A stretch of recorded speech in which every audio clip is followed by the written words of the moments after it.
Greetings, everyone. Good evening. The Parking and Recreation Committee will now come to order.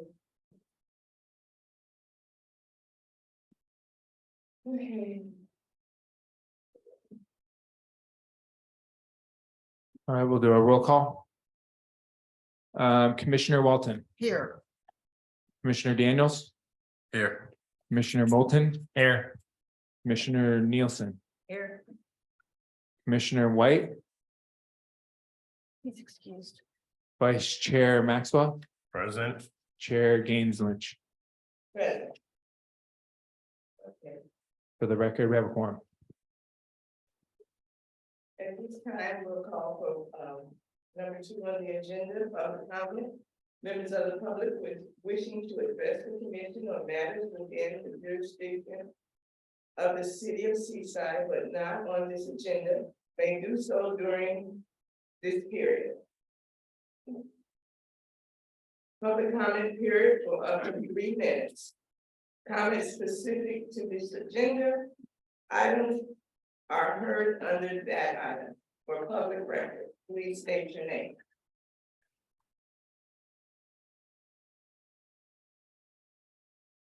Members of the public in the chamber, please approach the podium.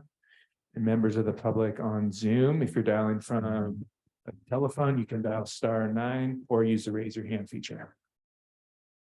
Good evening, X. I'm here first and foremost to thank whoever included additional racks or towel racks in the women's bathroom. We have a total of about 9 now. So all the women are happy, we're excited. We understand that there's more changing tables that are coming down the pipeline, and I'm hoping that those are put in an area where they're not obstructing the lockers so that we have more entryway in and out when children are needing to be changed. This past week on Friday, we had 3 sets of twins in the middle of 9 o'clock coming in as the aerobics class was leaving. Needless to say, there was about 15 minutes in between that it took us to get in and out of just the locker room. So again, I'd like to mention that time frame, if we can change that, 9:15, 9:30 would even be better. That way it doesn't obstruct the in and out motion that we see in the mornings. Also, we couldn't get to the changing table, which also led to not being able to get there on time. We also have individuals that are coming from different areas like Prunedale because they don't have a pool that they're accessible for children. So I'd keep that in mind. The shower heads still need to be upgraded. I know that a resident had recently about a year ago replaced those. The water company offers free shower heads that we can get for free. We just need someone to install them. Another thing is we have a deep cleaning that doesn't happen. So I understand that the cleaning happens from staff from time to time, but as we know, we're short-staffed at the pool. And so it negates the effect of actually having a deep clean, meaning taking all the mats, getting the crevices and all that hair gets stuck around the crevices. So we want to make sure that that is within compliance. I also want to bring to the attention to the committee and the director of recreation, Havana Solis area needs to be mowed. We consistently walk there, me and my children, their grandparents also walk there. And my son's grandma made a comment about who is supposed to be mowing this area.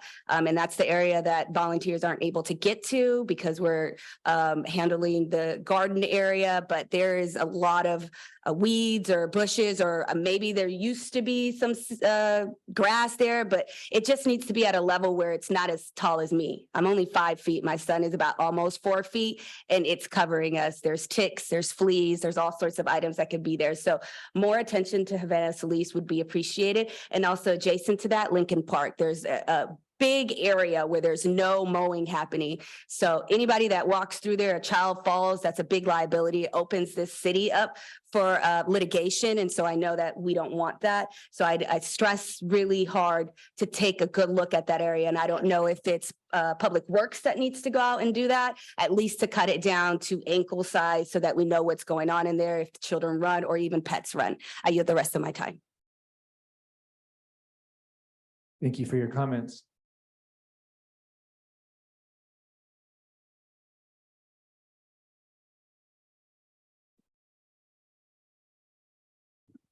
Good evening, Commissioners. My name is Tanya Roos. I'm with the Blue Zones Project of Monterey County. And I wanted to just come here and share a wonderful partnership that we have helped kind of form with the workforce development of Monterey County. They have a group of young people about 18 to 28 years old. Maybe those aren't so young any longer, but anyhow, a group of folks who are looking to get work experience in the field, specifically relating to food security issues. And through a wonderful partnership with FOSPA, Mr. Commissioner Daniels and his garden up at Havana Solis, we had about, I think, 20 folks there last Friday from about 8:30 a.m. till about 3:30, working hard in that garden, clearing out the pathways, pulling weeds, mulching, putting compost around the fruit trees. So really working to support the wonderful project at the Havana Solis Park there, as well as support food security in the city. This particular group is scheduled to work at Capra Park on Monday, and then perhaps down at the adult school and their community garden and some other locations throughout the city. But just wanted to share the good work that happened last week and will continue to work. Thank you. Thank you for your comments. Public comment remains open. Those of you in the chamber, please approach the podium. And if you are on Zoom and dialing from a phone, you can dial *9, or you can use the raise your hand feature.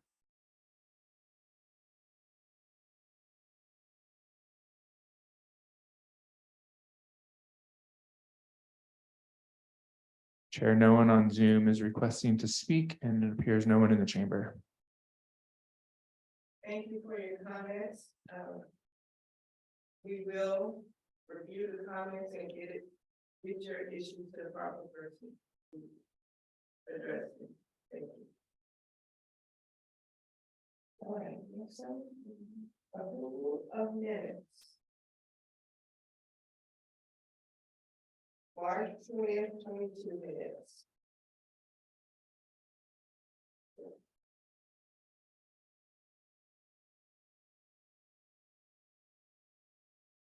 Can I have a motion to approve the minutes for March 20th? Chairperson, Yes. I would like to point out a couple of things on the minutes before we approve them. I think that comes at the questions time. Oh, okay, Thank you. Chair, I'd like to make a motion to approve the minutes. I second that. The minutes have been moved to accept by Vice Chair Bobby Maxwell.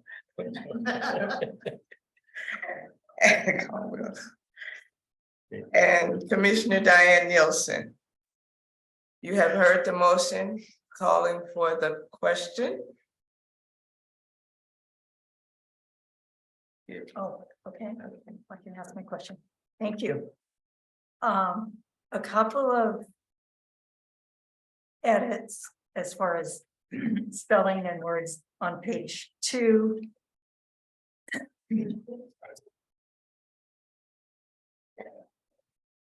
On the second paragraph.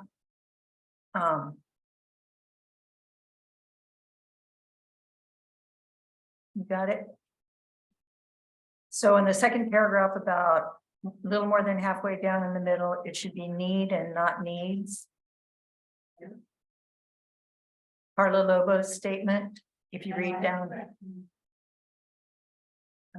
1, 2, 3, 4. 5th line down, it's the shower heads are old and they need to be replaced, not needs. And staff will talk to full staff on cleaning policy. They will look at resolving the issues with the mats. Thanks, Michael. And okay, I'm sorry, that's nothing. That's my own question mark for something else. And on page 3, I don't quite understand why we're repeating commissions, homeless, work cooperatively with FOSTA and city commissions. And it's also where it says updated items on work plan. There's 1, 2, 3, 4. It's way down. The third item, work cooperatively with FOSTA, is also repeated way down where under park cleanup. Same thing, work cooperatively with FOSTA. And then the next line says work cooperatively with FOSTA. And I'm not sure if they refer to different things. I don't really understand the different things, I guess, is what I'm saying. The first one is, I understand, work cooperatively with the commissions is a high priority. And then down where it says park cleanup, remove section. I don't know what remove section means, but you removed it and what section did we removed park cleanup section? Okay. And we added proposed activities for goal objective. And If you recall, we had a couple different sections under the work plan that were kind of similar, so we combined them all into one. So that's kind of what happened there. I mean, if I read it, if I'm a person and I just read it, I'm not really going to understand what that means, but I guess it really, that's nitpicking. And the third work cooperatively, what does that refer to? Updated proposal activities to read. Now that's kind of like the same thing as we're saying up in the very first work cooperatively. I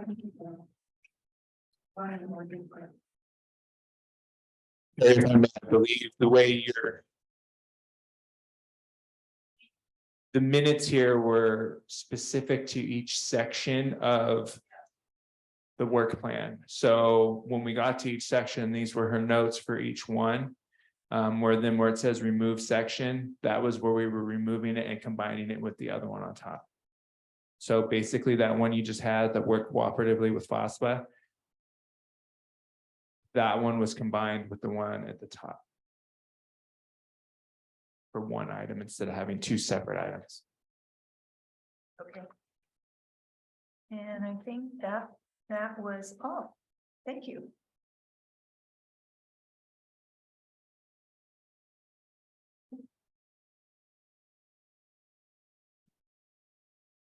Are there any more questions? Public comment. Public comment? Members in the public, if you have any comments of the minutes item, please approach the podium. Or if you're on Zoom, you can use the raise your hand feature or dial *9.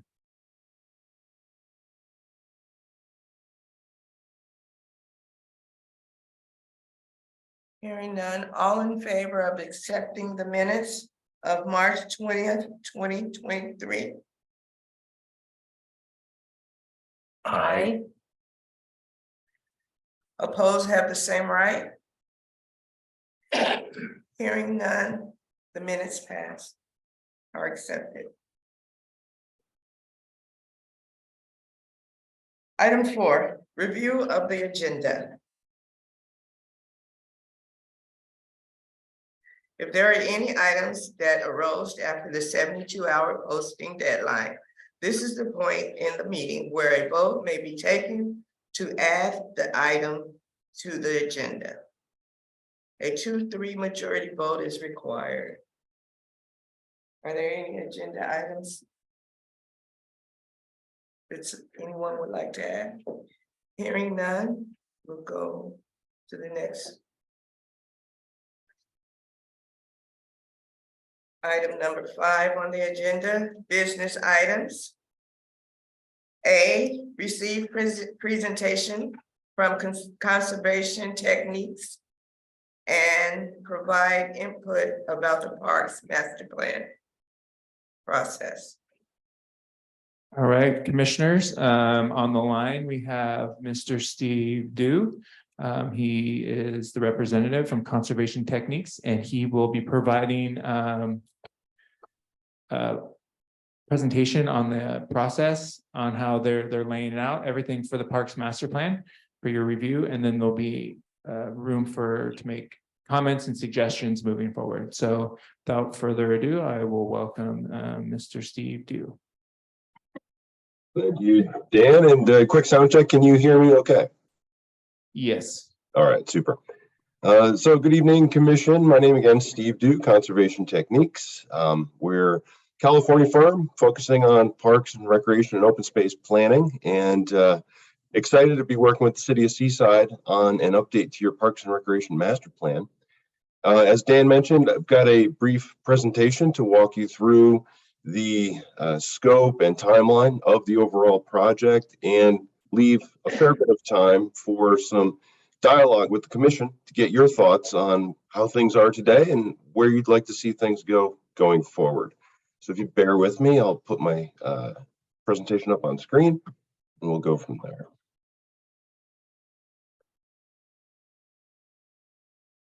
So if I could get a head nod or a verbal that you can see the screen. We're good. All right, super. So as I mentioned, just a brief presentation to give you a highlight of the overview and introduction to the Parks and Recreation Master Plan, touch on the timeline and the scope, have some discussion questions built in, and reference some next steps, just to give you a sense of the overall process so you know where we're going and how the Commission will stay involved as we move through the process with you. So for primarily the audience, excuse me, I'm also fighting a cold, so apologize in advance for that. So mostly for the audience, the Parks and Recreation Master Plan is the city's guiding plan and strategic plan for managing and enhancing the city's parks, recreation programs, trail opportunities, recreation opportunities for the city of Seaside. The last plan was put together in 2005. And an update is timely to reassess where the city is in terms of goals and where it wants to go in terms of amenities, improvements, and enhancements. The plan is a policy document. It is the strategic plan for the Recreation Department to lay out what the next 10 plus years looks like in terms of improvements and enhancements. And it's also a strategic guide in that it will include goals and policies. It'll relate to the general plan. It'll relate to other city plans and also relevant regional or county plans. So it is that planning document that sets that path forward.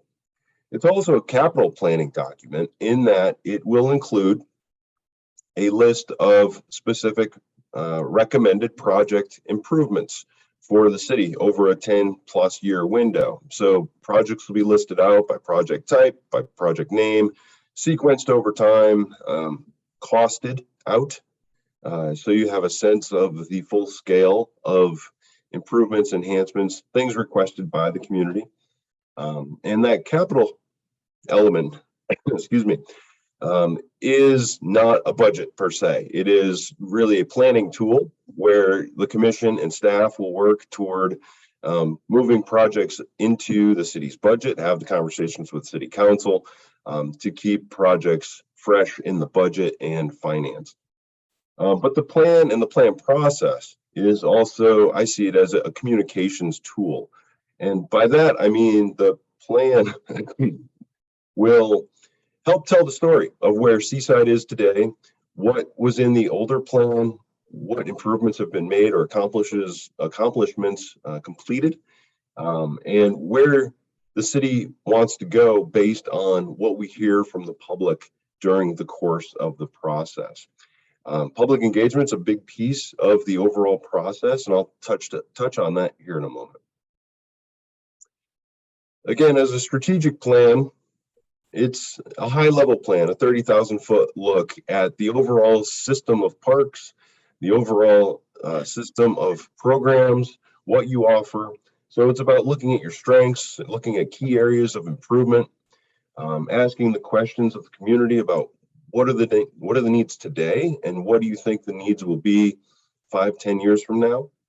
But it's also at its core about where the city should focus resources and energy over the next 5 to 10 years.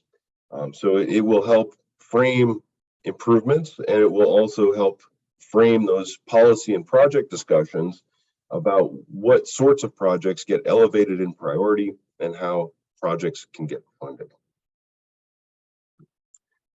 This is just a simple schematic of the overall project timeline. We anticipate the project will last for about a year or a little bit less. And the first phase of the project really is about grounding the project team, coordinating with staff, learning which way is up, capturing all the existing, all the existing city plans, other relevant plans, getting a sense of base information, what's the current inventory, what's the collection of programs that you offer, things like that. And from that, we'll also start doing our own research in preparing updated demographic profiles, compiling fresh maps, and preparing for some map analytics, as well as looking at updated recreation trends that we can apply to the project going forward. The next phase is about inventory assessment, and there our landscape architect will be visiting Seaside. She's going to visit and assess each park and facility to do a conditions assessment, to look at the existing on-the-ground infrastructure, what's available today, its condition, its quality, its age, and also look for opportunities for potential enhancements to each site. So it's not just about doing a checklist of what's there, but it's about identifying the spaces that might accommodate enhancements or improvements going forward. So whether there's adequate space for some other element that the community might voice interest in, or if there's ways to enhance or improve maintenance or other operational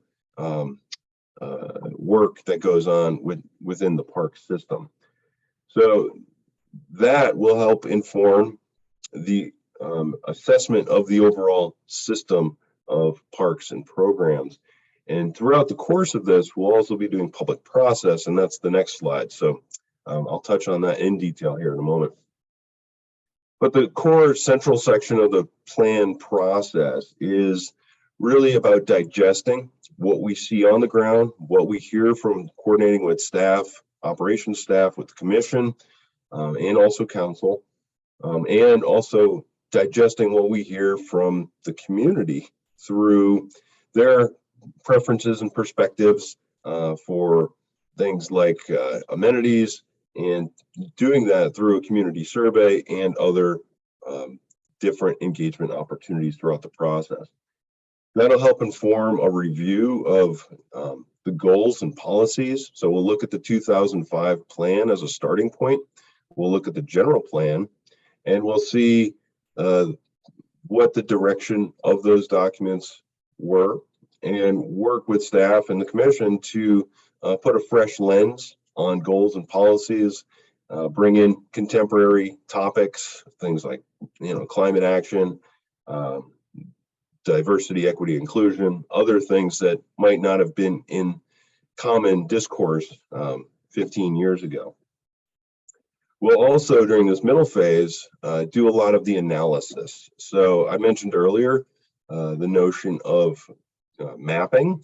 So within our approach, we will look at the overall system of parks. We'll map those out, but we'll also map travel sheds for all of the parks, trails, and we'll have a sense of who lives within, let's say, a reasonable distance to a park or open space, and then who doesn't. And that will help inform maybe some targeted acquisition or targeted easement opportunities, things like that. In this phase, we'll also synthesize community needs and start to think through items such as partnerships, funding, and start to pull the plan document together. Later in the fall, the attention really does turn toward priorities and strategies and refining that list of potential projects, moving things up and down in priority or based on cost or in conversation with the community and the commission, and really starting to dial in the types of potential recommended projects that will be part of the new plan. Implementation ideas, things like funding tools, partnership opportunities, etc. That'll also be discussed in the document. And then as a city plan, it will go through a city review process, including the commission, planning commission, and city council, with the intended approval of the final plan around the end of this calendar year. I mentioned the outreach component as a significant piece of the overall project. And this schematic really just lays out in sequence the different elements of the community engagement process for you. So we're in this fourth column here in April with Park and Recreation Commission. We'll meet with you at least 3 times before the plan draft is formalized to get your feedback, to get your guidance, and get your thoughts on the direction of the plan. I imagine Dan will meet with you in those intervening sessions to give you updates and get your thoughts as the process unfolds. One of the main ways in which we will be reaching out to the community is actually underway right now. It's a community survey. Some of you may have seen it. It is a dual format survey. So it's a mail out printed survey to a random sample of 2,500 households within Seaside. It will also be an online survey available to everybody else. So the random sample version will give us that statistically valid snapshot of the community's preferences and priorities about parks, recreation, open space. But then we really just want to capture as much information as we can from the community. So the online version will add value to the overall data set. Just for reference, the 2 data sets between the online and the mail out version are separate. We keep them in separate buckets, so there's cross contamination.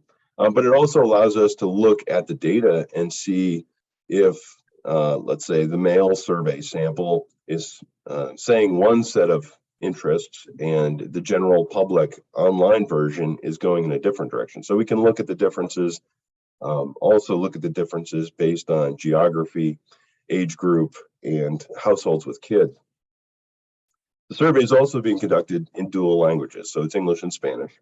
So again, it's out right now as a printed document, and we're starting to promote the online version of it this week as well.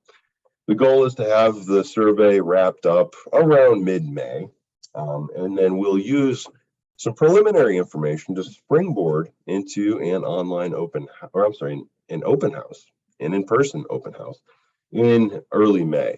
We've tentatively scheduled May 11th for that open house. Again, be it in person. So part of that would be a quick snapshot of the process, a quick recall of what we heard in the survey, but diving deeper into information about priorities or interests, some mapping activities, dot activities, ways to get the community engaged with the process and provide us more information that we can layer into the overall plan analysis. We'll be doing a second open house in the fall. And that will align with kind of that priorities and strategies phase where we've got some ideas and basically we'll be saying, here's what we heard. Did we hear it correctly? Are we going in the right direction, wrong direction? What do we want to add or change in terms of potential recommendations? So again, that'll be in the fall time. Also this spring, we are working with staff to start to identify stakeholders for group and individual discussions. So small group discussions, 8 to 10 people, potentially around topic areas. For example, topic of, let's say, recreation programming or aquatics or different user types. So we're in the process of thinking that through. But the intent there is to bring together some diverse voices to have a conversation with them about what's working, what needs attention, where the city should go from here. And those one-on-one conversations, again, are just adding a little more value to everything else we're hearing from the community. Those stakeholder discussions could include conversations with city partners, whether it's FOSPA or the school district or others. And again, it's just another way to kind of get some feedback about how the city's doing, how it could be a better partner, and where the future directions might lie. Over the course of the summer, we'll take a slightly more passive approach to outreach, but really go to where people are and where they're gathering. So attending existing community events, using tabling exercises, again, simple things that people could do as they pass by, whether it's with dots or simple sticky notes, to keep the project alive in the minds of people, but also to capture more information as we go forward. Over the course of the whole project, we will have an online presence. So city website will include project information, and we'll also be promoting the survey and some of these other activities through social media outlets as well. We'll also touch base with City Council several times during the course of the project, mostly toward the end for the review and approval, but we'll also want to make sure we do at least one touch point with them midway, so they get a debrief on community survey and open house information, and kind of a set the tone sort of session for where the project might be going. So that is a long-winded explanation of where we are with the project, where the project's going, and kind of all the various pieces. Now I want to transition to asking you some questions and getting your feedback. I've got a series, excuse me, of 3 questions here. I'm just going to show one at a time. And if we could just start a conversation about, basically, what do you value about Seaside's parks, programs, and open spaces? What do you see as some of the strengths that the city has? And maybe asked a little differently, what do you want people to remember about growing up in Seaside when it comes to parks and recreation? So with that, I'll turn it back to the chair. At this time, does anyone have any comments? What do you value about Seaside Parks, programs, open spaces? Yes. So the question is, what do we value about Seaside Parks and recreational activities? I, of course, like many of you, grew up in Seaside. There's a park, a pocket park, right across the street from me. And when we were growing up, there was a carousel and a seesaw. And like many of us in the boomer generation who grew up without the rubber protections and all the other things that the kids have now to keep from getting their knees banged up and all the other wonderful things that we walked away. I still have scars that I can show you from falling off that carousel because you tried to get it going as fast as you could, and then you'd fall off. So I have wonderful memories about growing up in Seaside and those parks. And what I'd like to see is for this generation of kids to have those same wonderful memories. We have 20 something, I hear various numbers of parks, 24, 25, 26, 25 today. 25 parks growing up, and I've never lived in a community that had that many parks. So that I think is both a blessing and a curse, but we have that space, and it's just wonderful that that's available to the kids that are growing up today. Great feedback. Any other thoughts? Anyone want to tag on to that? Thank you. excuse me. Parks, same thing with me growing up. I mean, it was a special place to go in the neighborhood. And I can't imagine neighborhoods without them. But now as an older adult, I am really looking more at the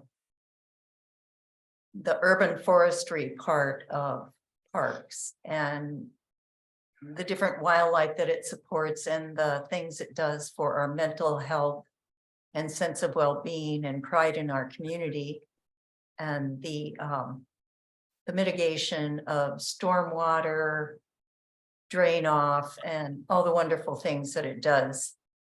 And also looking for more older adult oriented activities like fitness courses or pickleball. And I don't really play bocce ball, but things that people can go and gather together that are older and not try to play on the monkey bars. And I think if it's interspersed with more trees, more pollinator plants, more inclusive type of equipment for different abilities, those are the things that are important to me. And I feel like, yes, 25 parks in our area, I feel like that's too many. I feel like we could consolidate some of those and have more attention put on the parks that are there. That's my input. My input would be that, is anyone else you want to say? My input would be that it's a good thing to have the parks in the neighborhood. I grew up in the inner city of Chicago, Illinois, and we didn't have parks available to us in our neighborhood the way they are here. And I think it's wonderful to be able to go down, walk down. I walk 2 houses from my park in my neighborhood, and to see the kids on the swings. And we no longer have merry-go-rounds, as Diane, not Diane, was saying, but it's a great thing but I think the parks in the neighborhoods should be more geared to the people in the neighborhood. Like when we moved in my neighborhood, there was a lot of kids, and then it fluctuated till there was no kids.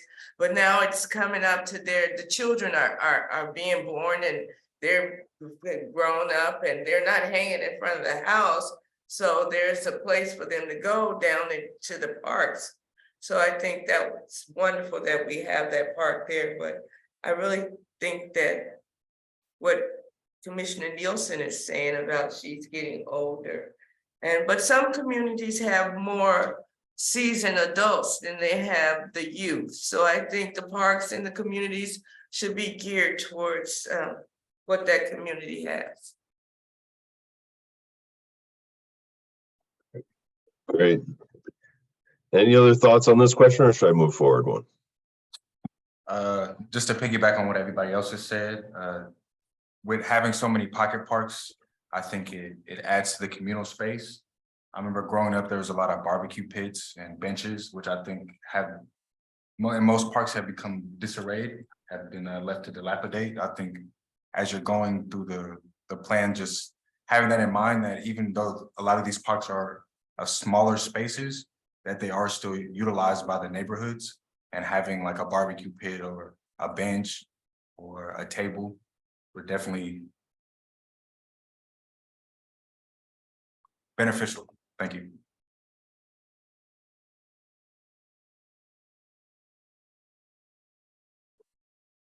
I think that we're really fortunate to live in this community because of all the parks and especially one of our major parks, which is Laguna Grande.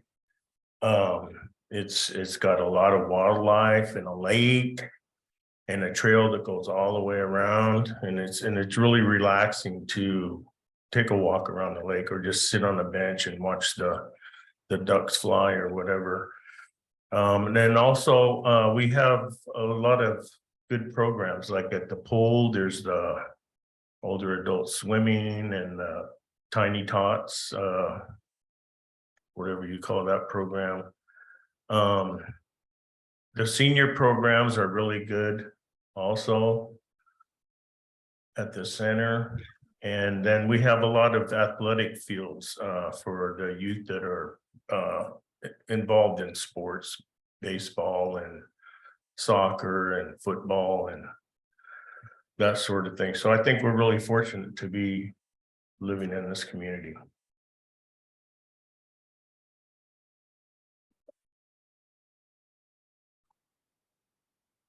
Would there be any other comments? Okay. Next question. All right.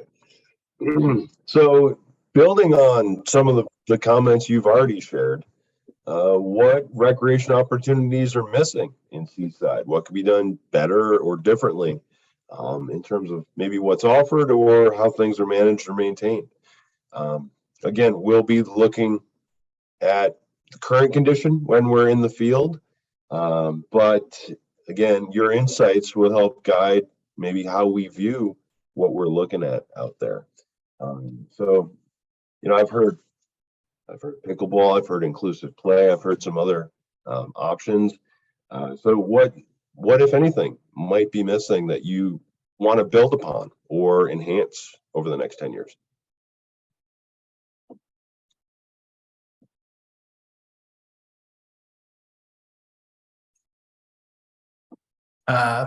So as far as what I've seen, living here in Seaside and just observing, I've seen the success that we're having, you know, at Catino, and the fact that it's specific to something. It's tons of kids there skateboarding. That field is nonstop usage. And you go to a lot of the other parks and you might see occasionally one or two people, a couple teens hanging out there. What I would like to see, nothing specific, but how can I word this? Make it a destination, make the park about something specific that draws people there.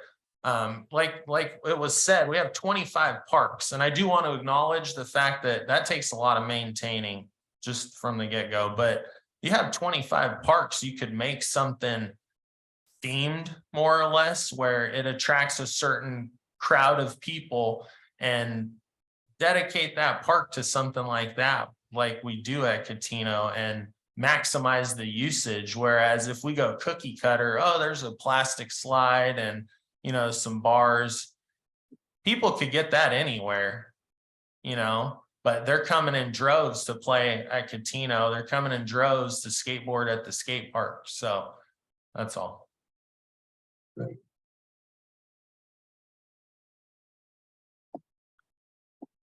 We give it back to you. I have something. You have something. Yeah, you know, in Salinas, there's a park, it's called Tatum's Garden. I would like to maybe think about creating some kind of a park geared in that, towards that theme. There's a lot of accessible play equipment for kids with disabilities and challenged people. So I would like for us to think towards that.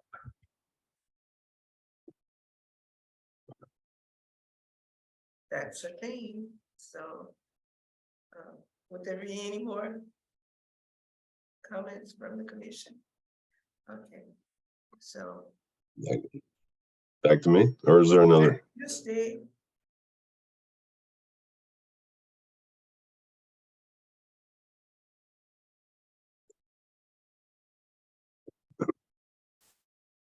So I've done these in sequence, so we can always go back to a response on a prior question too. So given that the plan is a 10+ year plan, imagine what Seaside is going to look like in 2035. It's just over 10 years from now. What can you see happening with regard to the park spaces like we've just talked about, making some more specialized or unique, with trails or trail connections? What do you want to connect to?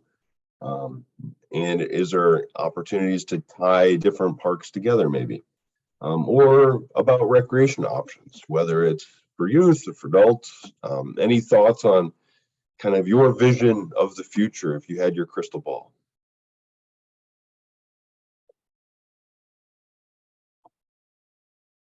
Yeah, I have a thought about that as far as the trail connections. Because there's a recreation trail that goes pretty much around the whole entire Monterey Peninsula, from Pebble Beach to Casterville. And it kind of bypasses our city. And we have Laguna Grande Park, which I think it's in the plans with the Joint Powers Authority in the future to do some sort of a trail off of that to Delray Oaks and all the other former Fort Ord area. There's that. And I also meant to mention about our city really lacking a indoor basketball gym in the prior question. So that I believe should be a priority for our community also.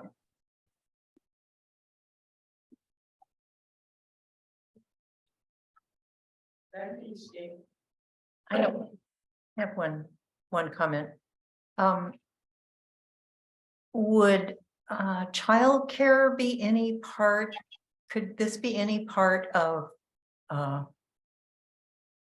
community services, parks and recreation, childcare, like an expansion of childcare or after school care or all day childcare? That would be something that I think could be really useful in this city.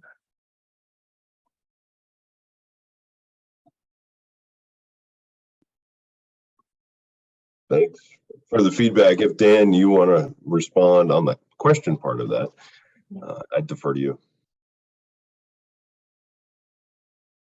I think that the childcare can be included in this, because, you know, technically our day camps would be considered childcare.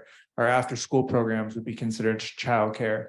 So if the question is to be expanding on it, yes, then we can definitely, you know, research ways how to partner with the school district or other community groups to figure out how we can increase our offerings.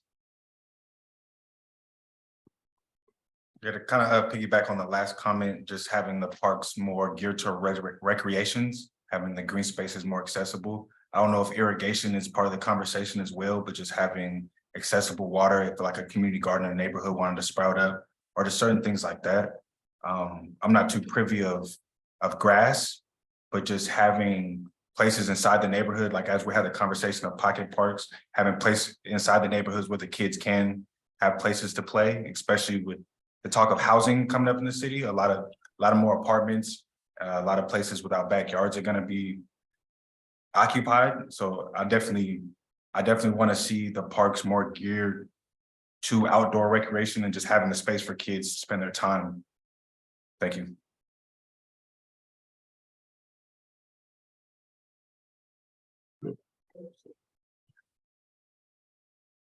Robert's comment reminded me of the density in apartment living, which is more, I think of it more as being on the west side of Fremont Street, or right before you get to Fremont Street going west, that there really aren't any parks in that area. And there is a lot of density in that area, so they have to come a number of blocks to get to a park. And the other idea I guess it would be more of a development issue, would be having play space in apartment complexes or housing complexes or mixed use buildings. But I don't know how that would work with master plan for parks. Thank you. I'd like to say also in 2035, I think I'd like to see youth-centered north or south or another recreation center. Oldemire is a very nice place to be, but it's so far for some of the youth to get to. So maybe it should be something up the hill for the kids as well. And adults. And as Commissioner Maxwell was saying, the inside basketball court. I think all that could tie in together on the top of the hill as well. That's what I see in 2035. Steve, is there anyone else would like to make? Okay. In 2035, as far as the park spaces, I'd love for us to make sure that we pay attention to pollinator friendly stuff, keeping green in the parks with so much development and concrete going on around us. I think it's special to have those places that are green and remind you you're outside. There's flowers, there's trees, butterflies and things like that, just so as development continues and construction continues. And I'm all for a youth center and basketball court, but as far as what we have right now, I want us to be mindful of keeping flowers and trees and outdoor spaces really outdoor, as opposed to a lot of hardscapes and stuff like that.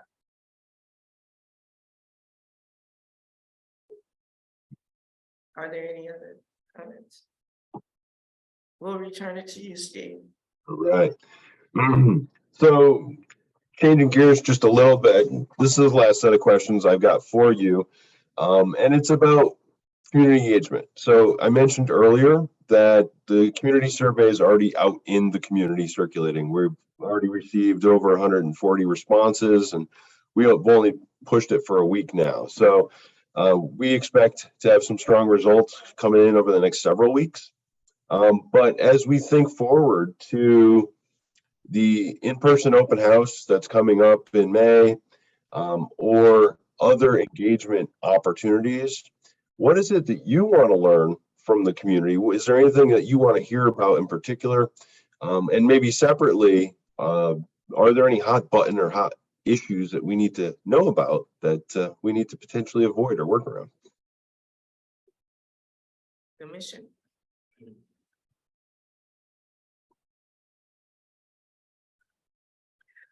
Thank you for the opportunity to speak on the survey. When you mentioned that it was already out, I was wondering, would it not be within the purview of this commission to have had input into that survey? You're asking us what would we like to learn after the fact. Would it not have been within our purview to have input previous to it going out, prior to it going out? I did review the survey and I took in a lot of considerations and it went through the staff level. And I believe with the time frame that we were trying to get out, it was within our meetings. So staff looked at it and we felt confident with, the questions that were being, provided out there. It's nice to give input post survey, but it would have been nice. Emailed works. I don't know. It just would have been nice to have input ahead of time rather than after the fact. But I do have every confidence that your review was thorough, complete. Thank you.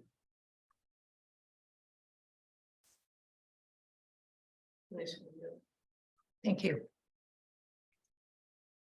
Some of the things I want to learn from the community are, what do they value in their daily life that makes them happy and feel fulfilled. Another thing is, how do they feel safety wise in letting their children go to parks on their own? And if they do let them go, or do they accompany them? You know, how does that work? The other question I have is their ability to take their kids to a park, or the time, I guess. How much time do they have to utilize a park? And if they did have the time, if they do have the time, what do they want to see happen or be participating in that park? And their past experience in parks.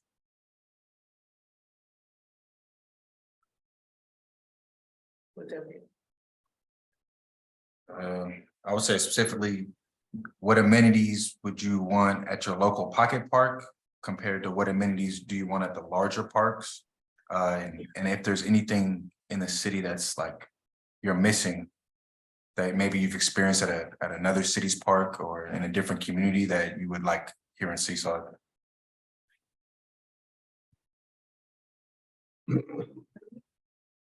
Point of clarification, is this going to be taken out to the public for public comment? Thank you. I think I think it's a hot topic or a hot button issue, both. Is having restroom facilities available at some of the parks. That's pretty major, I think. There are a couple of parks that do have restrooms, like Laguna Grande is one, and Catino Park is another one, and Soper Field. But some of the other ones we need to consider, I think, having the facilities there. Are there any more comments from the commission?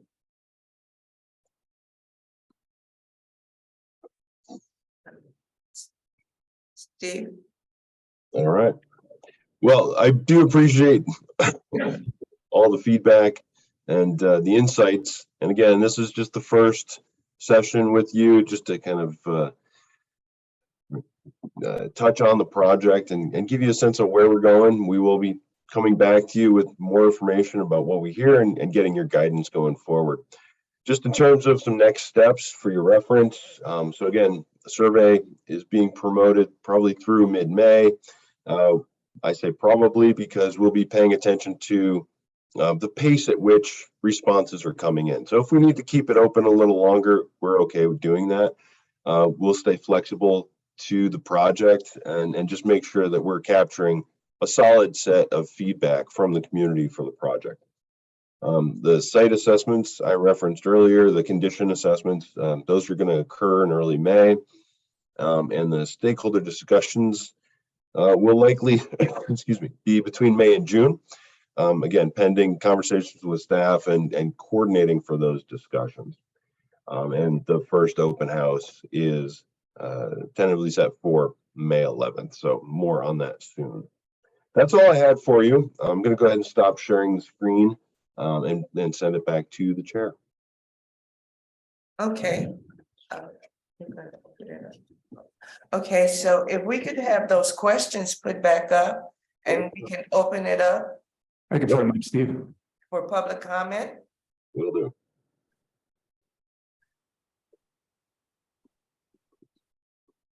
There. Can you see that? Yeah. Before we open it up to public comment, Commissioner Maxwell has a question for you, Steve. Thank you for your presentation, for one. I would like to know the information for the online survey. I will be posting that this week. Oh, okay. We just got the information today and we're working on, we've created a special web page for the master plan. We're gonna be putting all that stuff on it. So we're still finalizing those details. We are now open to public comment. All right, members of the public in the chamber, please approach the podium. If you are on Zoom and dialing with the telephone, you can dial *9 to raise your hand, or you can use the raise your hand feature. Okay, a couple of questions. One, can you give me some examples of outreach that you've done in other municipalities and what those look like? It's kind of unreassuring to know that there's already a survey out there and that there was a subject matter that was not discussed in this committee, which I believe you're all appointed for this specific reason. So regardless if staff took a look at it, it's your due diligence to look at it also. When we were here last meeting, we were specifically told about the master plan, the park plan, that it was coming down the pipeline. That could have been a perfect opportunity to give you that survey so that you could have took a look at it and make sure that your constituents would have been able to answer those questions. Another thing is, who are we pulling from? What demographic or what area? Because as we know, the concentration of certain individuals and certain ethnic, cultural backgrounds are separated in the city of Seaside. So I'd like to know where that is concentrated. That 2,500, I believe, out of 30,000 is concerning. The fact that we are just getting the information with regards to the surveys online and it's not even gone public, and give or take maybe a couple of weeks before we have the first open house does not give the community enough input to even understand why we're coming about this master plan. The last thing we would like is community members to come to the city council meeting and accuse this commission for not doing their due diligence because of staff recommendations or staff not doing their job to provide you with the information that you need in order for you to make educated decisions about what surveys should be going out and who they should be going out and when they should be relatively available to the entire community, not to a certain select few. Another thing that I'd like to bring attention to is the foundation of these parks. We do have 25. I love the idea of having some sort of engagement in those communities individually. I don't think it's enough to have 2 open houses, one in the spring and one in May, but we have 25 parks. So the uniqueness of this community needs to be taken into consideration. I don't see that has been taken into consideration other than the conversation that you've had with city staff, and city staff does not correspond to community members. Again, over 30,000 individuals encompass the city of Seaside. So I'd like more engagement to happen at the forefront of community members. I also would like a more in-depth conversation about what this would look like in 2035. Someone mentioned an indoor basketball facility. The California Sea Kings put in an unsolicited proposal back in 2019 that is currently tabled right now that encompasses a whole 92-acre facility of basketball. Not only that, an amphitheater as well. That's information that this commission would love to have and incorporate in this master plan, but that also wasn't provided from staff. I yield the rest of my time. Thank you for your comments.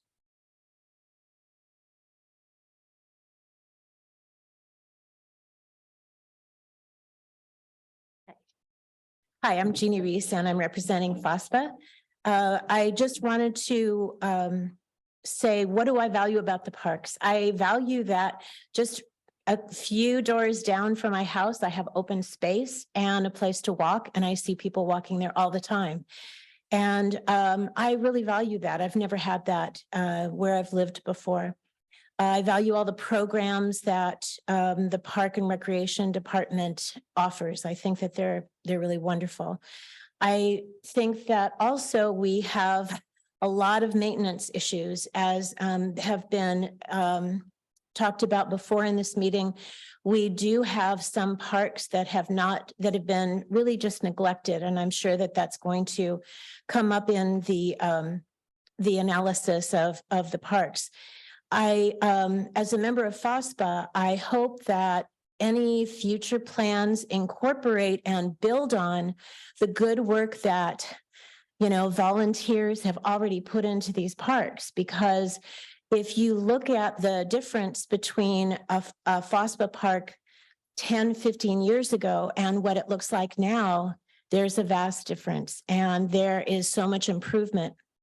My other question is, I would think that we would be a stakeholder, FOSPA would be a stakeholder in this, and I'm hoping that there is an opportunity for FOSPA as an organization to meet with someone so that we could have input, because we're kind of like in the ground, we're in the ground. We're on the ground like every week, every Saturday we are in a park. So we know those 10 parks intimately. So we would really like to give our feedback. Also, build especially on the pollinator gardens, because these are so valuable to us, because we know a lack of irrigation is a problem. And so having those kinds of pollinator plants that will sustain themselves after they've been irrigated for 3 or 4 years, that's a plus. And we're hoping that the whole subject of irrigation itself is a concern here. I'd also kind of like to know, I would like to know who is going to be invited to the open house, and what kinds of how are you going to elicit the information, and how are you going to make sure that a good representation of all of Seaside is present at the open houses? I think that would be really important. I hope too there can be some conversation about vegetable gardens, and that's it. Thank you. Thank you for your comments.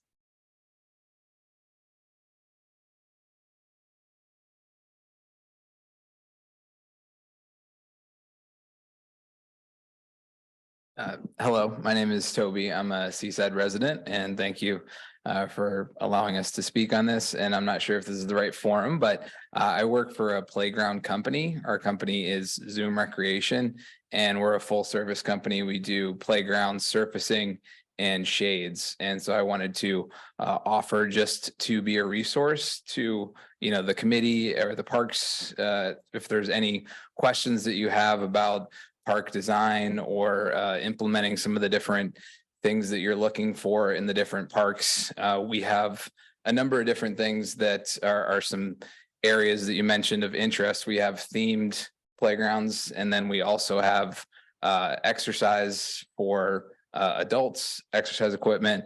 All of our equipment is recycled. So it's something that you're mentioning for the sustainable, the gentleman that was speaking from his company for sustainable things for the city of Seaside. So a lot of just the different things that have been mentioned for goals for the parks. And so just wanted to be here as a resource. And if there are any, design or anything like that we could help to share as you're planning the different parks over the next number of years. So, thank you. Thank you for your comments.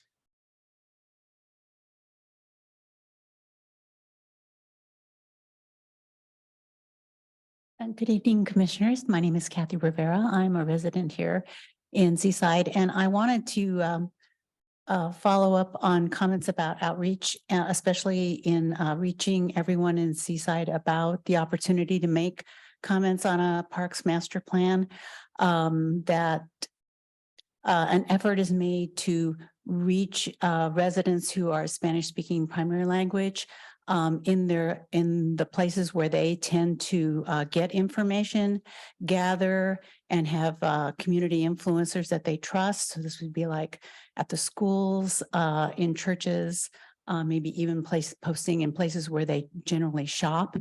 Because having been part of charrettes and public feedback gatherings, I have really noticed the absence of what is probably about 40 or 45% of the population of Seaside.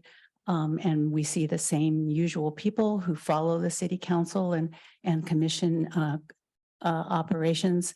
And those people show up and give their comment, but we're missing a large portion of Seaside. So that would be my appeal to you.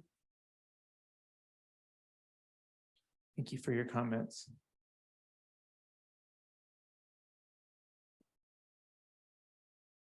Good evening, commissioners.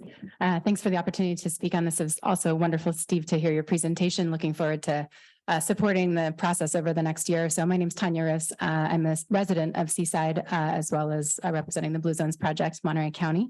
Blue Zones definitely has a strong interest in seeing vital and well-used parks in all of the cities and spaces where we work. So I'm really pleased that this topic has been elevated and has been invested in so far. In terms of, what do I value about Seaside's Park? I mean, I think the 25 pocket parks that exist is absolutely extraordinary. I mean, the fact that it's already built into the city infrastructure, we're not having to kind of scramble to find new parks and open spaces is really special. I want to highlight one of the points that was raised just in terms of ensuring that there's equitable parks close to our very, very dense neighborhoods. I think that's something that is missing in the city of Seaside currently. And I think there's great opportunity to explore that. And I hope this master planning effort does so.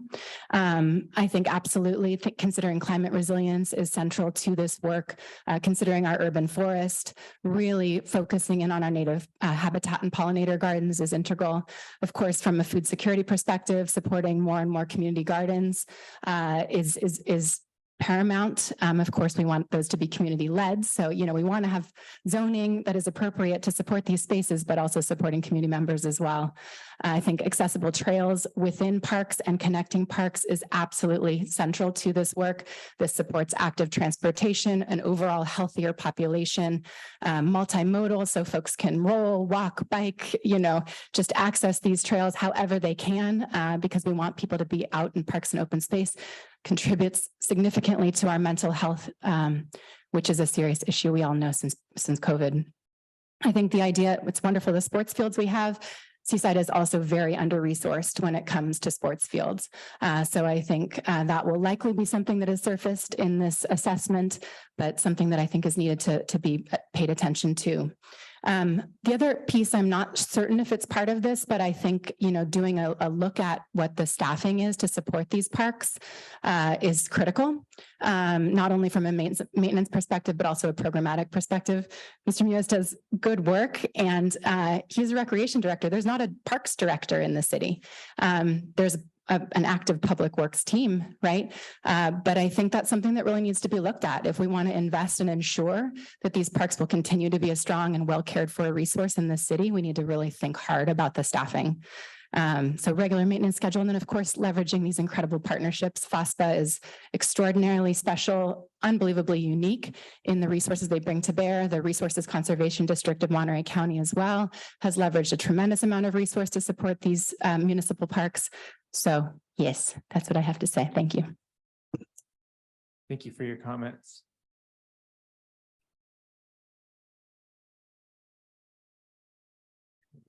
Let's go to Zoom. Got one person on Zoom right now with their hand raised. The caller ending in 6797. You can now unmute and speak public comment. Hi there, can you hear me? Yes, we can. Thank you. Good evening, commissioners and staff. My name is Michelle Overmeyer. I'm a resident of Seaside and I'm the vice chair of the Environmental Commission. I'm joining by telephone, so unfortunately I didn't get to see the presentation, but I did enjoy hearing it. And I am excited that the city is going to be starting the master plan process for the parks. I do have a request, and that is that you please include a representative from the Environmental Commission in the stakeholder meetings throughout the process. The Environmental Commission has a work plan, and part of that includes advocating for sound environmental policies, including those related to flora, fauna, and biome protection. So I think that is relevant here in the master plan process. And then in regards to the prompt related to connections and trails, I do want to say that funneling people to only one point of entry creates a barrier for access. So fences tend to be barriers. So I think parks and trails should have as many access points as possible. Thank you. Thank you for your comments.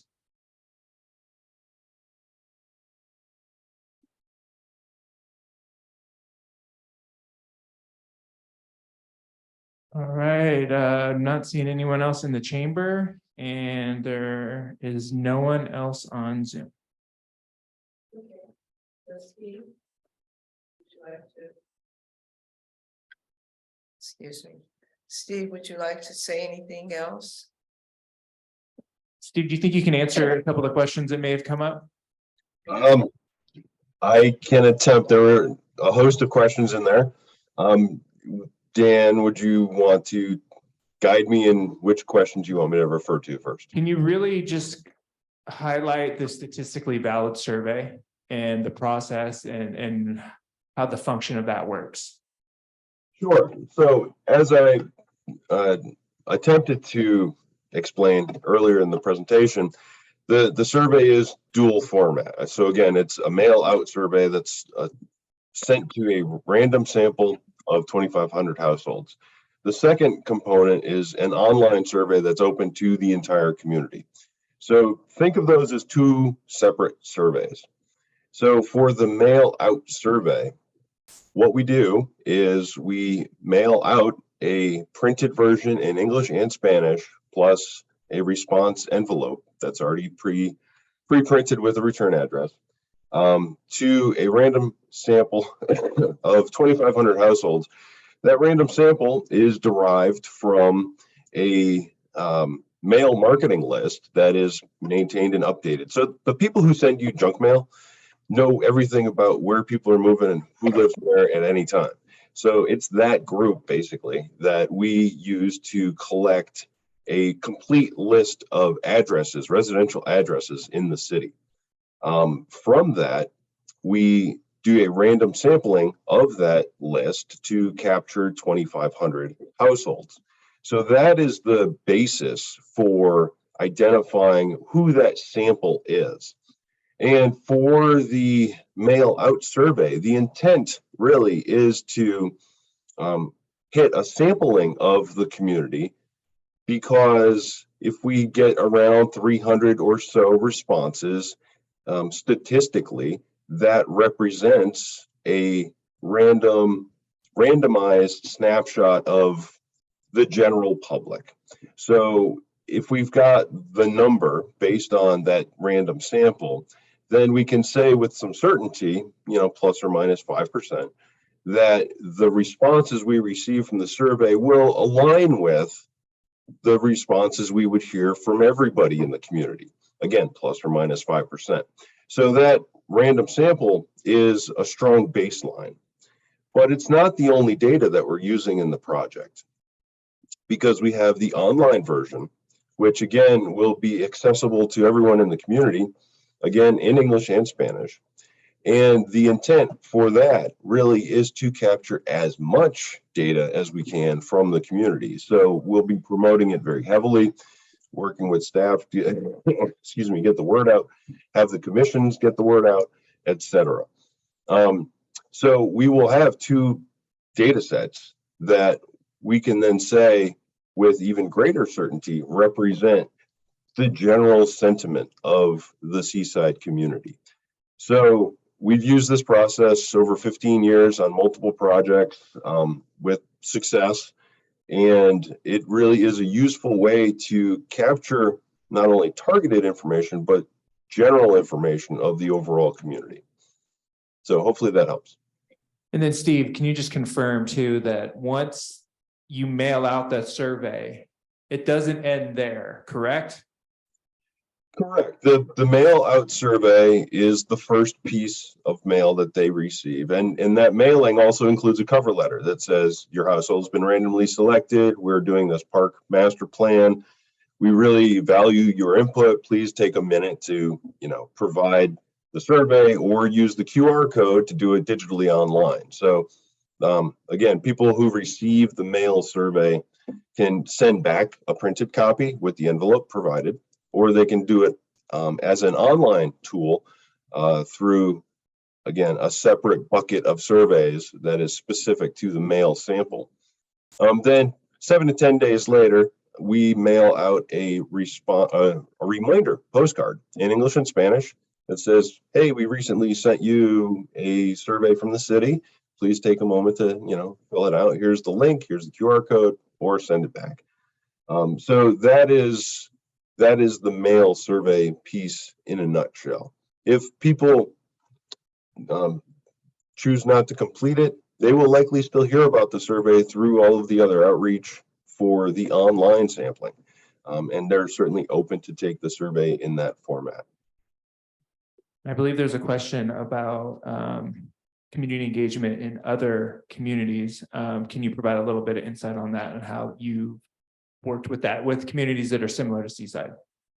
Sure. And just for this commission's reference, our firm is familiar with Salinas, and we did their plan about 4 years ago. So we're familiar with the general Monterey area to a degree.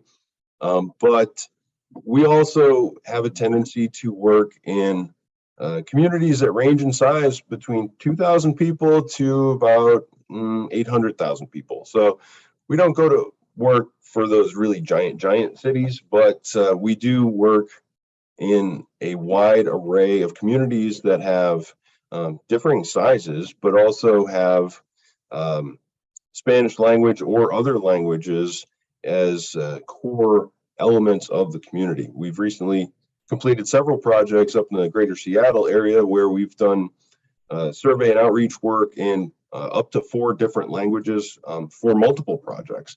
So we're capable of handling the diversity of a community like Seaside.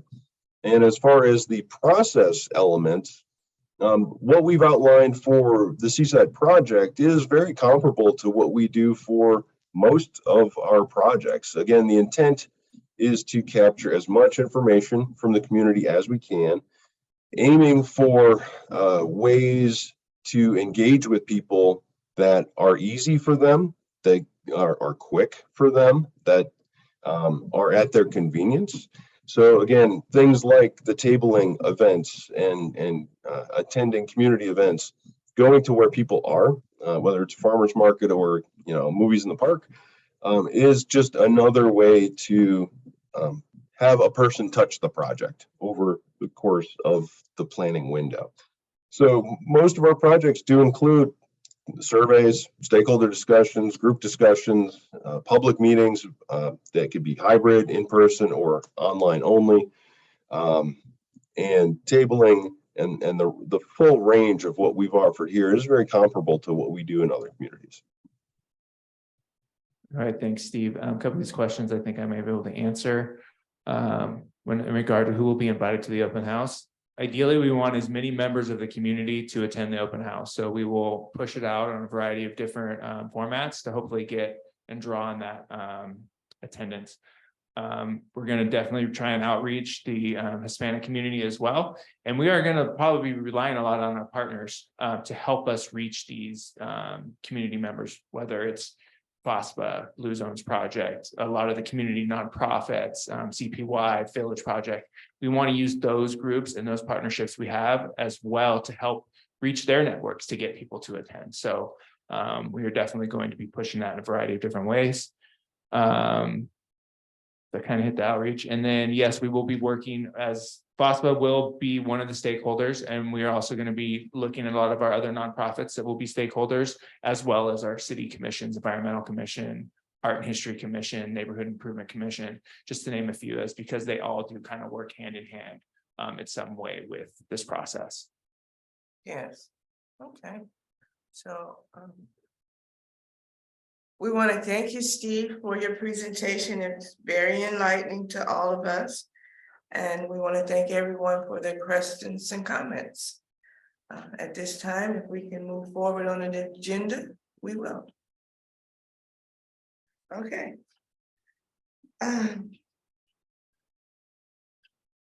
We will be on item B, 5B, discuss and consider having a Parks and Recreation table at the Sustainable Seaside Earth Day event on April 23rd, 2023.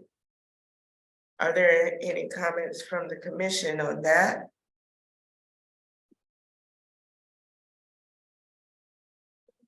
Yes, I have a comment. We do have a table at Earth Day. And we're also going to be signing people up for the tree giveaway program, as well as having our regular Parks and Recreation information available. Regarding the tree giveaway, we're going at 3 o'clock, we're going to have a tree planted on City Hall lawn by the bench. And who is that person there again? Roberts. Doc Roberts. I'm sorry. I'm sorry. And there will be a tree planted there as a demonstration to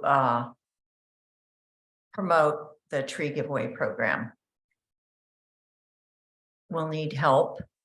If anybody's willing to volunteer, we need probably 2 more people besides myself at the Parks and Rec table. I don't know if you have any information, Dan, on anybody who might be there at the table also. Well, that would be a commission run table, so ideally it would be the commissioners that would be there, promoting the commission and everything that is going on for what we have going on here. And I think it would be a good opportunity. We can have some information about the survey for the master plan. Obviously, the information about the trees and any other commission activities that we want to promote.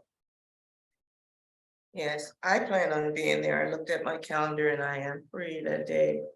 So I will be at the table. If anyone else wants to commit at this time? I've already committed to Diane to be there at 2:30. Okay. Need one more person if possible. And I'm sure we can also send a reminder email out to Terry for the commission, just reminding them this week, because we are missing one person too, James. I apologize. I don't know my schedule for that day.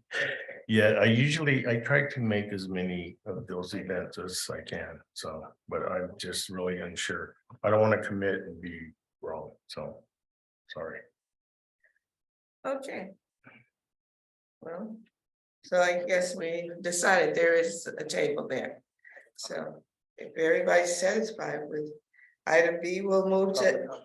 Oh, is there any public comment? Any members of the community in the chamber, please approach the podium. And if you are on Zoom, dialing with the phone, you can dial *9 or use the raise your hand feature.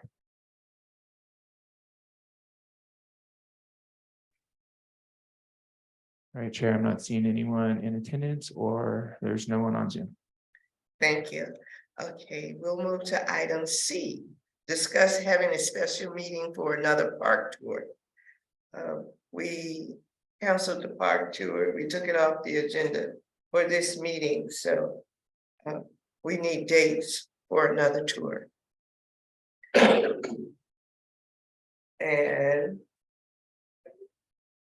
do you want to do it on a regular meeting or our next regular meeting? That's what we'll agendize the park tour.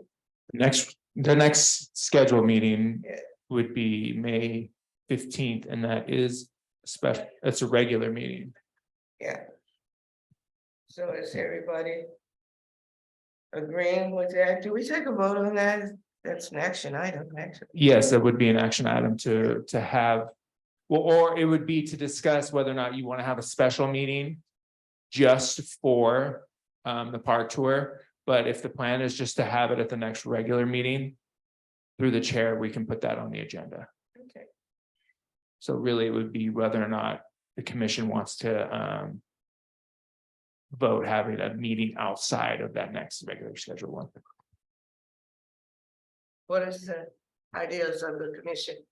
Just a clarifying question, are we putting on the agenda to discuss the park tour, or are we having to put the agenda on to actually have the park tour? to have a park tour that is not at the next regularly scheduled meeting. That would be the discussion item. So for example, you want to put it on a Friday. That would be the discussion topic there. But if the plan is just to have it at the next regularly scheduled meeting on Monday, May 15th, the chair can we can just put that on the agenda and have it as an agendized item.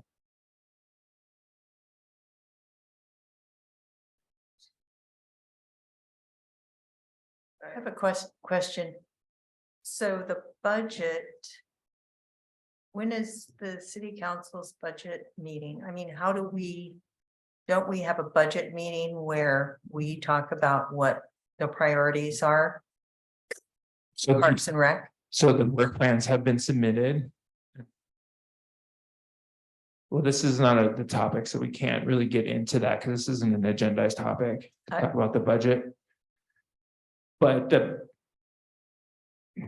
yeah, I can't, because we can't discuss the budget in this forum right now. No, I know we can't discuss it, but are we going to be discussing it before June? The work plan was submitted to the city manager and the finance director. There will be a budget meeting where, as in the past, where staff will get down there with the chair. We'll also discuss that. The dates for that has not been set yet. I'd like to see the parks tour on a different date than our regularly scheduled meeting. That's my thought. Commissioner Moulton, Yes, I'd like to motion that we add the park tour to our next regularly scheduled meeting. Second. it has been moved by Commissioner Chris Moulton that we have the park tour on our next regularly scheduled meeting of May 15th. It was seconded by Commissioner Jeanette Walton. Calling for the question. Public comment. Those members in the chamber, please approach the podium. My only comment is, what does a park tour encompass? And if it's being put on the regular agenda for the next May 17 meeting, if it can correlate during the time that the assessment is happening with the master plan, when their individual comes out. I don't know if that's doable, but I think it would be a nice addition to having them assess the parks and perhaps get some background on the conditions of the park and perhaps give some alluding information that they may not have already gotten. I yield the rest of my time. Thank you for your comments.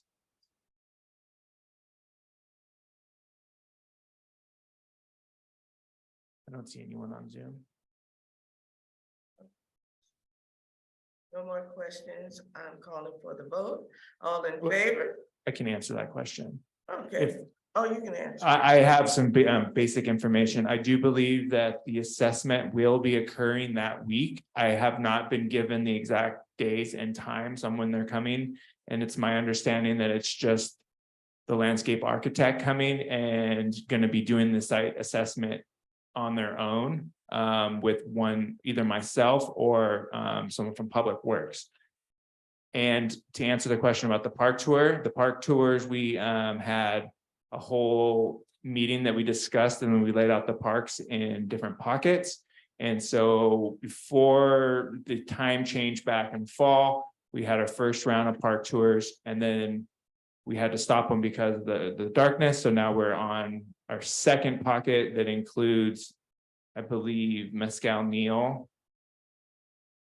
Sabato, Highland Otis, and Portola Leslie Park. So those are the next parks that would be included on that tour. Right. Okay.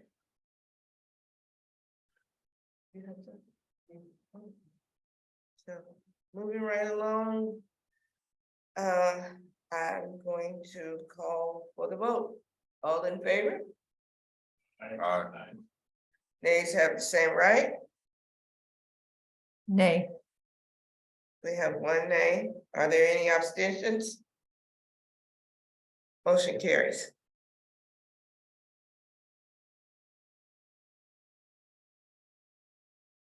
All right. Item number 6, reports from recreation staff. All right, Commission. So from the rec department, we recently just had our annual golden egg hunt at Oldemire Center the Saturday before Easter. Had a really decent showing. We had a second go around with the sensory room, which was specifically for those individuals with special needs, which has been a great addition to that event. Great turnout. It went in the blink of an eye. 18,000 eggs were just gone. So it was really, really well done, and we're pleased and moving on to our next events going on. That was also the day we released the new summer fall activity guide. So that is now out and on the streets. You can pick up a hard copy at Oldemire Center. We may have some here, but we may have run out already. And it's also online. So we got a lot of great programs some new ones that are coming out in the next cycle. And registration for that will open for residents on Monday, May 15th, and non-residents on Wednesday, May 17th. So make sure that if you want to get into those programs, my suggestion would be to create an account early. Make sure you check it. So that way, if you want to register online, you're ready to go at 8 a.m. when registration does open. Commissioner Nielsen did mention the tree giveaway program. That program is live. It's on the city website. So Seaside residents can fill out an application to get their free tree voucher. I will say that prior to me coming to the meeting today, we've had 36 people fill out the application already. And I believe 13 have already come and pick up their vouchers. The other ones everyone's been notified that they can pick up their voucher, but they may be waiting to come to the tree demo. Hopes, fingers crossed that we have those demos coming up this weekend as well. So we're excited to get that program out there. Just when we're looking on the horizon, a couple of things that we got coming up. I mentioned registration opening. We got International Day in May, May 20th. We are finalizing the band lineup for Blues in the Park. So we'll be starting to see some promotion coming out about that pretty quickly.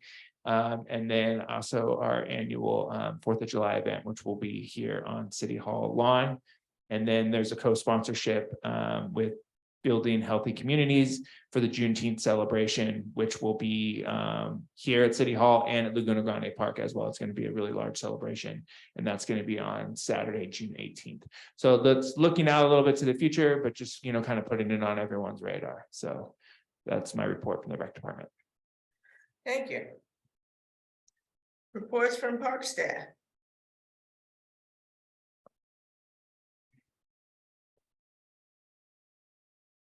Good evening. My name is Dave Fortune. I'm the maintenance and utility superintendent. So we're going to start off with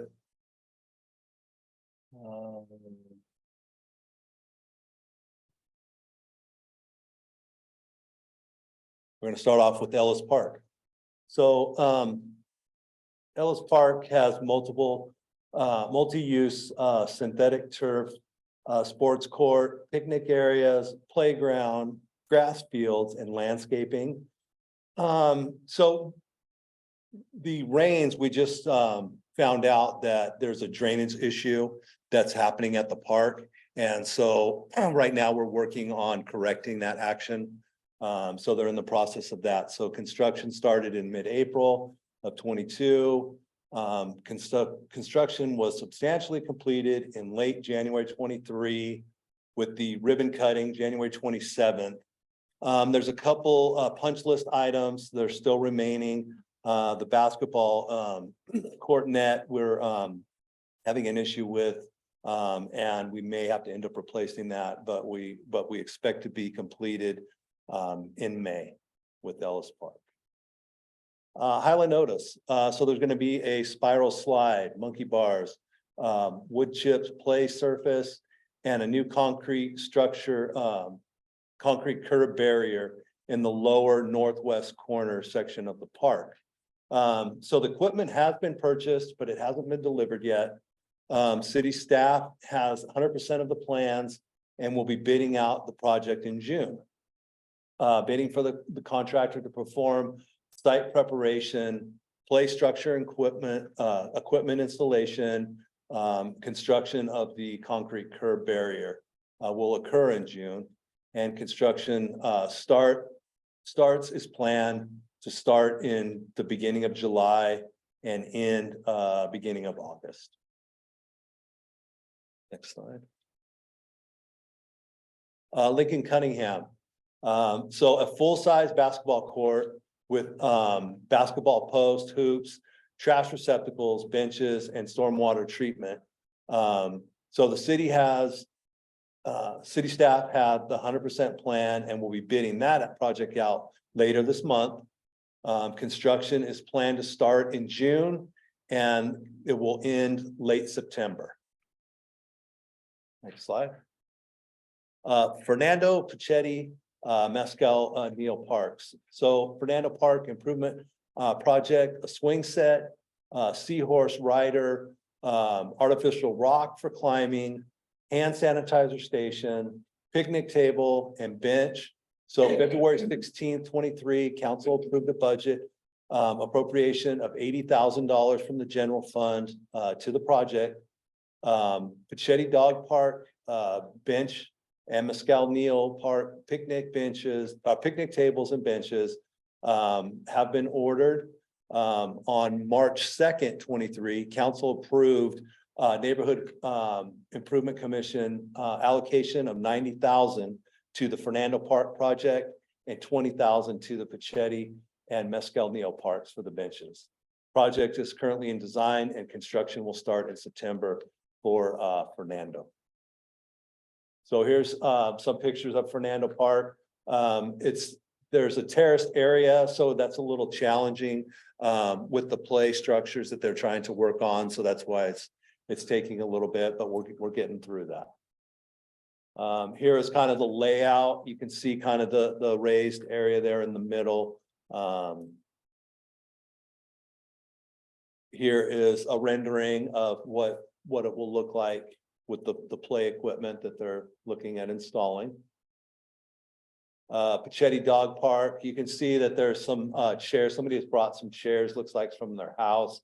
And so we're trying to get those replaced for the safety of the people visiting the dog park.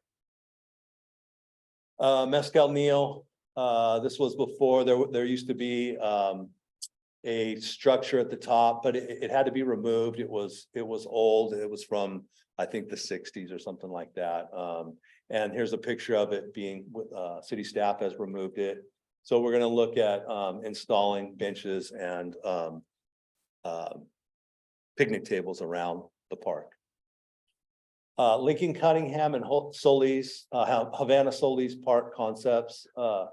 Concept plans provide park layouts, determine trail locations, ensure proper drainage, and prepare for accessibility in anticipation of future park.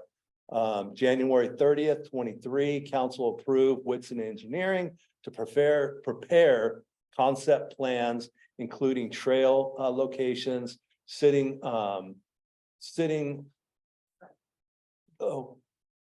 rather than moving forward with phase 1 trail project. Survey of the site has already been started. Draft concept plans to Parks and Rec, is supposed to be Parks and Rec Commission on Monday, August 21st, and final concept to Parks and Rec Commission on Monday, September 18th, both of 23. We know. Oh, Patino Park.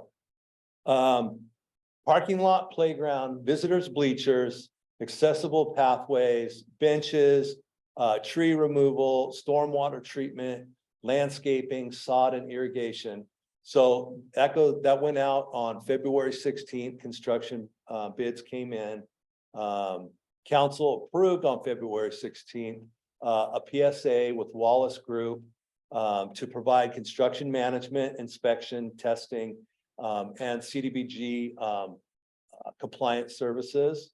March 2nd, council awarded the construction agreement to Granite Rock. Pre-construction meeting was held on March 23rd, and construction started April 14th, last Friday, and ends in November of 23. Any questions? Questions, Commission? Thank you. Thank you for your presentation. At Catino Park. So glad to see Granite Rock Company doing the next phase.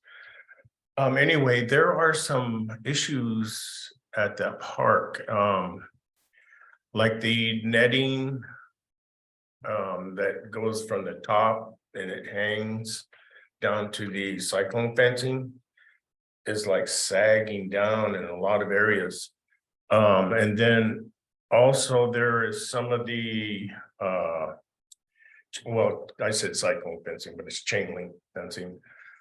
There's some of those areas in the chain link fencing that are like bent. And even some of the poles where it connects, like at the bottom in the first base side dugout, I noticed is missing the piece. But there's, I mean, that's just a couple. But I think that whole field, as far as the fencing and the netting and stuff, needs to be looked at and tightened up. You know, we don't want it to like get worse and be totally irreparable or whatever. I will have staff take a look at it. Thank you. Let's see.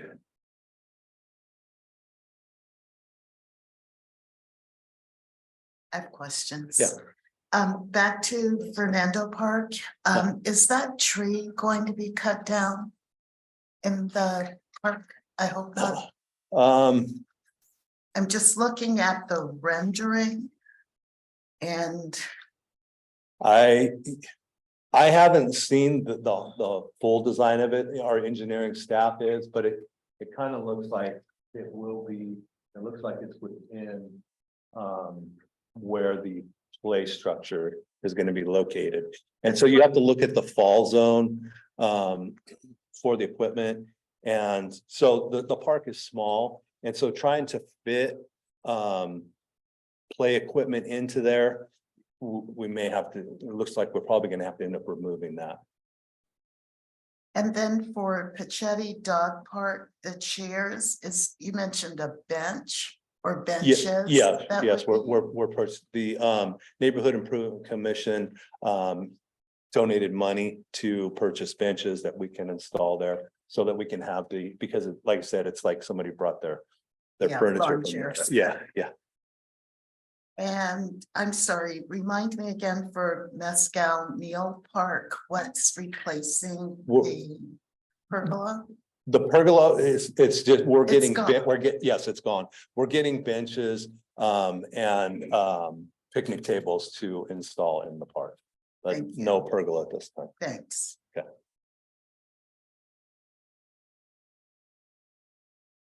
Questions? Thank you for your presentation.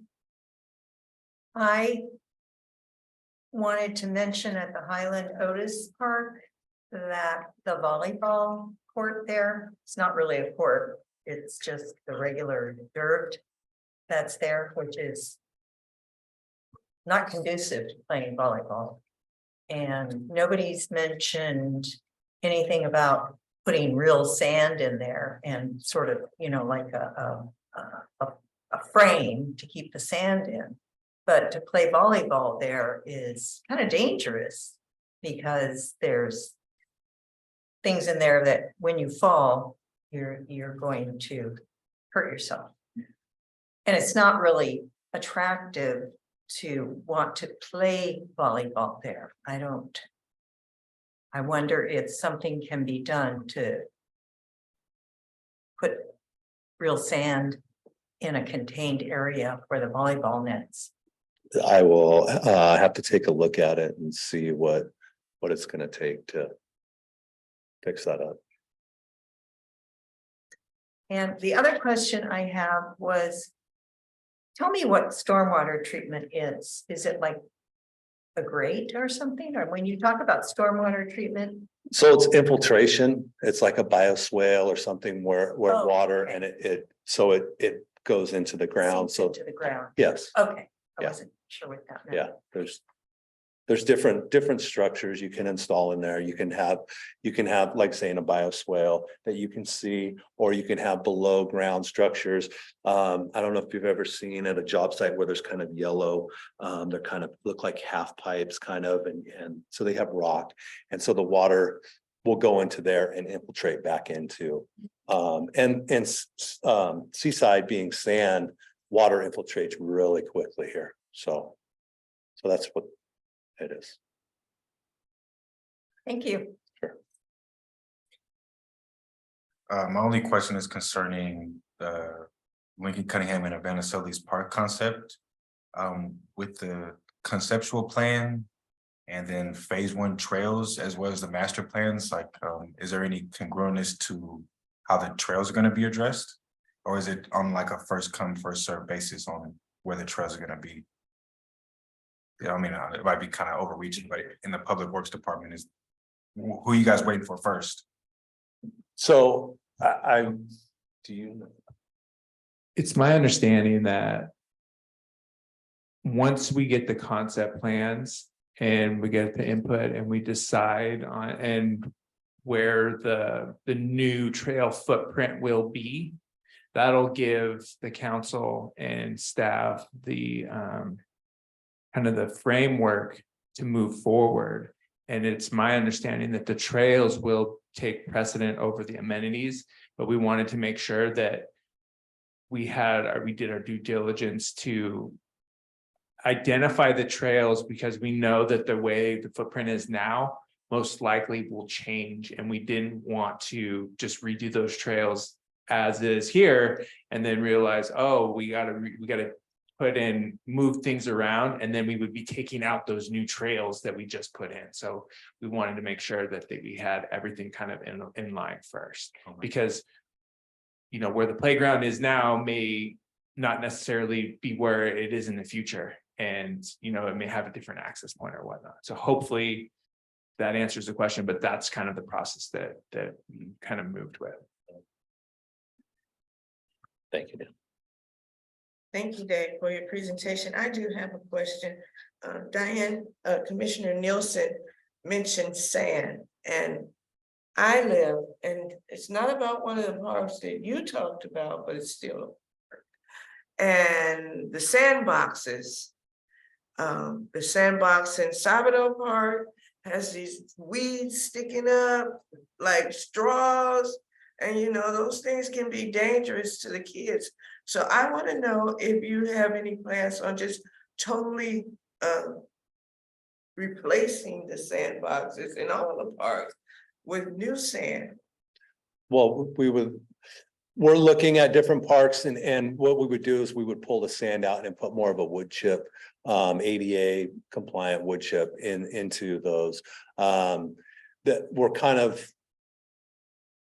we were seeing what was going to happen with the master plan, and because it's expensive to purchase the chip, but I can take a look at it and see what we can do in the meantime, and maybe if we can get some more sand in there or something, just in the meantime until we can do so.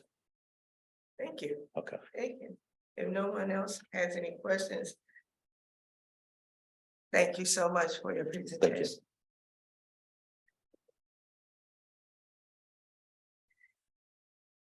Reports from commissioners. That would be. We want to start with Commissioner Walton. I don't have anything. Commissioner Daniels. I went out with Blue Zones and the Green Cadres. We at Havana Sully's Park on Friday. We was out there from 8 to 4. Did some weeding, some mulching, and it was just good to have them out. That's all I have to report. Thank you. Thank you. Chris Moulton, Commissioner Moulton. Thank you. So I've started dialoguing with Brady Bergeron. He's one of the ticket sales administrators for Monterey Bay, the Union Football Club.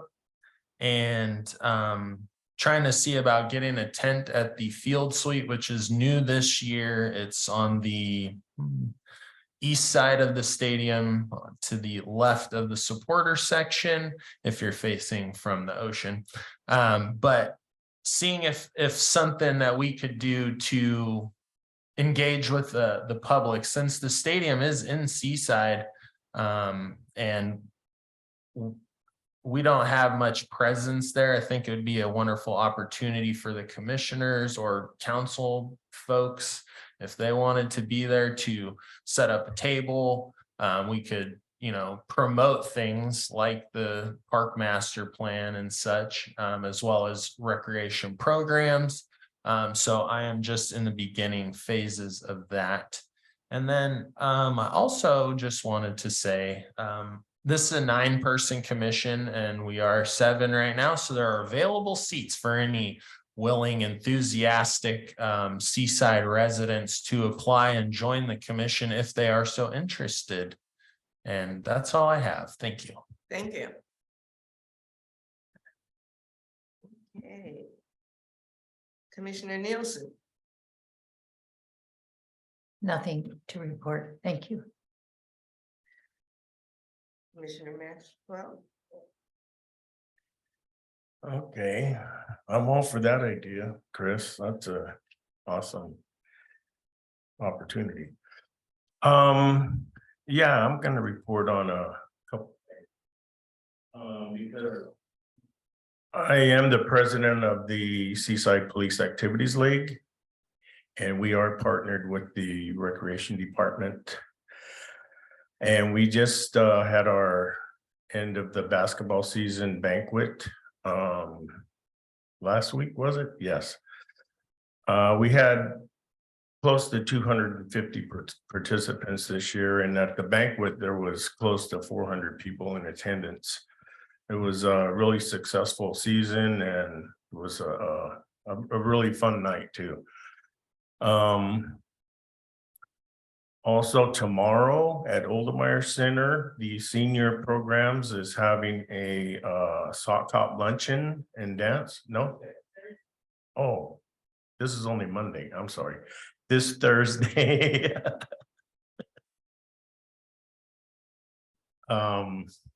Anyway, that's always a good event to attend. The doors open at 11. The food is served at 11:30, and then there's entertainment after that, and dancing. It was something else I forgot now. Anyway, that's all I have. Thank you. Next is me. Well, I have nothing to report. I have nothing to report. I just want to say thank you. This was my first meeting as the chair, and I hope I did okay.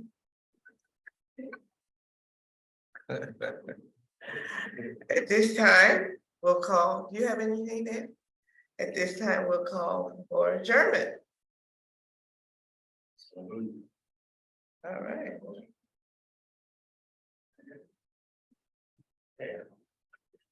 7:37:29.